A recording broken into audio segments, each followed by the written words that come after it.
আমি সব মালদাবাসীদেরকে আমার নমস্কার, আমার সালাম এবং আমার ভালোবাসা আমি জানাই। আজকে আমি আপনাদের কাছে এসছি একটা এসআর বিষয় নিয়ে। আপনারা জানেন যে এসআর আমাদের রাজ্য শুরু হয়েছে। তো আমি যে বলতে চাই প্রথম কথা, এসআর নিয়ে ভয় করার কিচ্ছু নেই। অর্গানাইজ হয়ে আপনাদের সবার নাম আমি কথা দিচ্ছি, আমি মালদা জেলা কংগ্রেস প্রেসিডেন্ট, আমি আমার দল থেকে বলছি না, আমি সব দলের মানুষকে বলছি।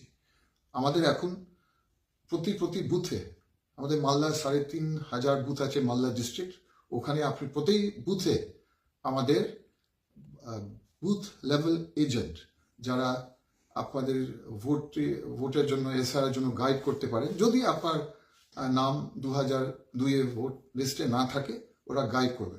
আমি ওদেরকেও জানাতে চাই আমাদের বুথ লেভেল এজেন্ট, আমি খুব গর্বিত আমাদের বুথ লেভেল এজেন্ট নিয়ে, কারণ আমাদের বুথ এজেন্টরা প্রতি বুথ কয়েকদিন থেকে মানুষের সহযোগিতা করছে। তার জন্য আমি ওদেরকে ধন্যবাদ জানাই। যেভাবে ওরা ট্রেনিং হওয়ার পরে, আমরা ট্রেনিং দিয়েছি প্রতি ব্লকে, আমাদের 15 ব্লক মালদা ডিস্ট্রিক্টে আমরা মালদা জেলা কংগ্রেস ট্রেনিং দিয়েছি। তারপরে যেভাবে ওরা নেমে পড়েছে, আমার মনে হয় মানুষের কেউ বাদ যাবে না।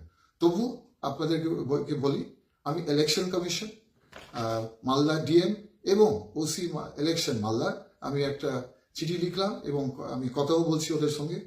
স্পেশাল ক্যাটাগরি টাইপ মানুষদের একটু যদি সমস্যা হয় বা সমস্যা হয়েছে, আমরা অলরেডি আমাদের মালদা জেলা কংগ্রেস অলরেডি এগুলো বিষয় তুলেছি এবং ডিএম এর কাছে, ইলেকশন কমিশনারের কাছে।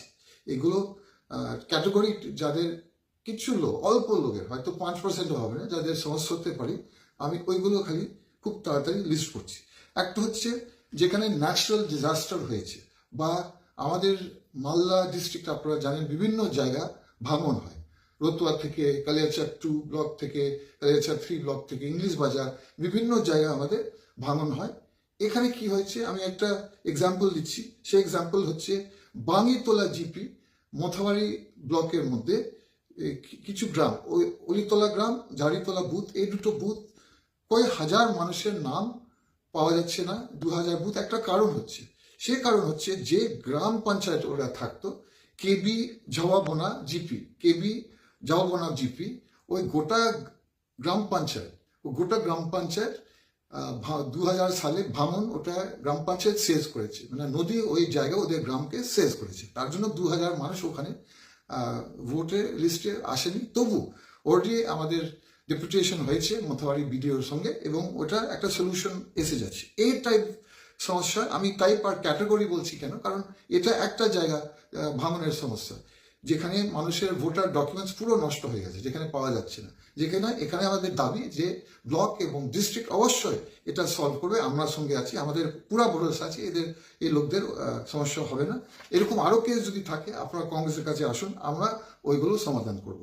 আর একটা সমস্যা হয়েছে আমরা পেয়েছি, ধরমপুর গ্রাম, গোপালপুর জিপি, এটা মানিকচাক ব্লকে 750 থেকে 1000 মানুষের নাম 2002 লিস্টে ছিল, কিন্তু 2002 লিস্টে আসার পরে এই লিস্টে 2025 লিস্টে ওইগুলো নাম আসেনি কোনো ভুলের জন্য, কোনো প্রিন্টিং ভুল, যাকে বলে ক্লেরিক্যাল ভুল।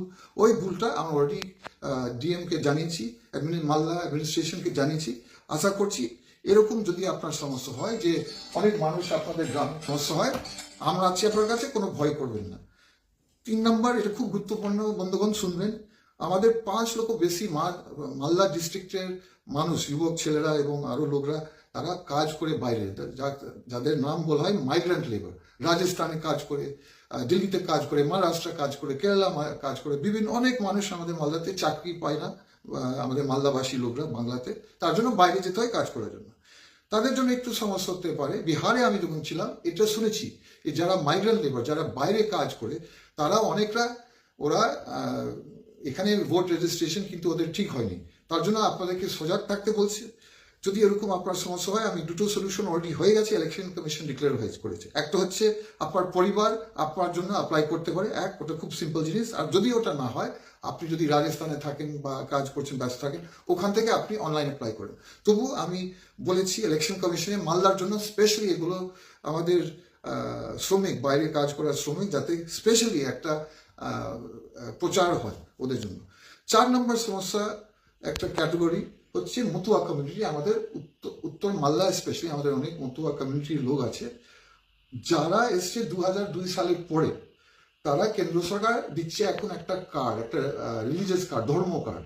কিন্তু বন্ধুগণ, এখানে আমি একটা প্রশ্ন আছে, ধর্ম কার্ড দিলে সিটিজেনশিপের জন্য অ্যাপ্লাই করতে পারে। সিটিজেনশিপে অ্যাপ্লাই করার পরে আমি জানতে চাইছি যে এদের ভোট হবে কিনা। তো আমাদের মালদা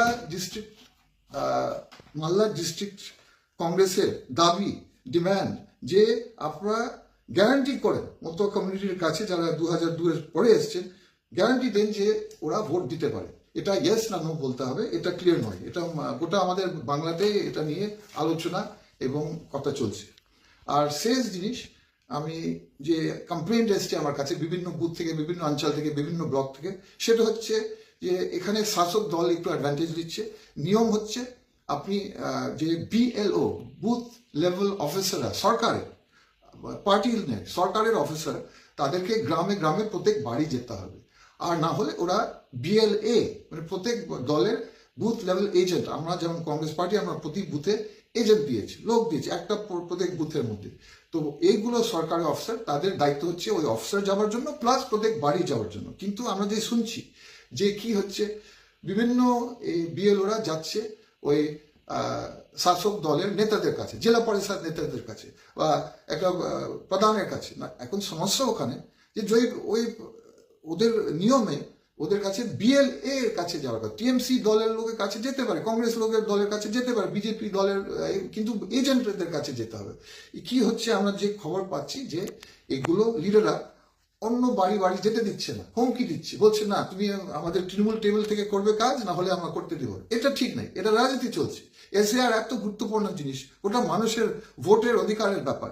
এখানে যে শাসক দল করছে, TMC করছে, সেটা ঠিক নয়। আমি তার জন্য BNকে কমপ্লেন করলাম। তো বন্ধুগণ, আমরা আশা করছি আপনি জিনিসটা আরো ক্লিয়ার হয়ে গেল আপনার জন্য। নেক্সট একটা ভিডিও আমি বানাবো যে SAR, বিজেপি এবং দুটো শাসক দল বিজেপি এবং TMC কিভাবে SAR কে নিয়ে রাজনীতি করছে, সেটা অন্য ভিডিওতে। আমি এখানে শেষ করছি। আপনারা সবাই সুস্থ থাকুন, শান্তিতে থাকুন। সালাম, নমস্কার। আমি এখানে শেষ করলাম। ধন্যবাদ।